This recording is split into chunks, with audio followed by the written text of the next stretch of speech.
2021 সালে মিয়ানমারের অভ্যুত্থানের পর জান্তা বাহিনীর দমন পীড়নের শিকার হন দেশটির হাজারো মানুষ। আটক করা হয় 10,000-এর বেশি। সহিংসতার জেরে গৃহহীন হন লাখ লাখ বাসিন্দা। এমন প্রেক্ষাপটে আসন্ন নির্বাচনী রোডম্যাপ শুধু কর্তৃত্ববাদ স্থায়ী করার পথ বলে অভিযোগ করেছে আন্তর্জাতিক শ্রমিক সংগঠনগুলো। সম্প্রতি এক বিবৃতিতে তারা জানায়, আসন্ন নির্বাচন সামরিক শাসন টিকিয়ে রাখার কৌশল। সম্প্রতি জান্তা সেনারা তাদের প্রশাসনিক সংস্থার নাম পরিবর্তন করে state security and piece commission রাখলেও আন্তর্জাতিক দায় এড়ানো যাবে না বলেও সতর্ক করা হয়।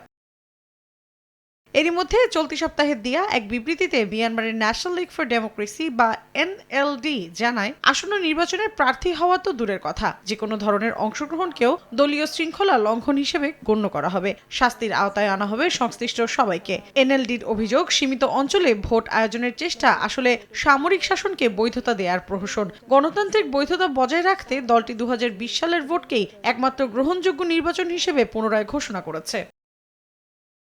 এদিকে চলমান গৃহযুদ্ধ আর বিদ্রোহী গোষ্ঠীগুলোর দখলকৃত অঞ্চলে ভোট আয়োজন অসম্ভব বলে জানিয়েছে সামরিক জান্তা। সম্প্রতি রাষ্ট্রীয় গণমাধ্যমে প্রকাশিত নির্বাচন কমিশনের বিজ্ঞপ্তিতে বলা হয়, নিম্নকক্ষের 56 এবং উচ্চকক্ষের 9 আসনে ভোট হবে না। কমিশনের ভাষায়, এলাকাগুলো সুষ্ঠু নির্বাচন আয়োজনের উপযোগী নয়। অঞ্চলগুলোর বেশিরভাগই বিদ্রোহীদের নিয়ন্ত্রণে, যেখানে সেনাদের প্রভাব প্রায় নেই বলেই জানা গেছে। মৌসুমী সাথী, সময় সংবাদ।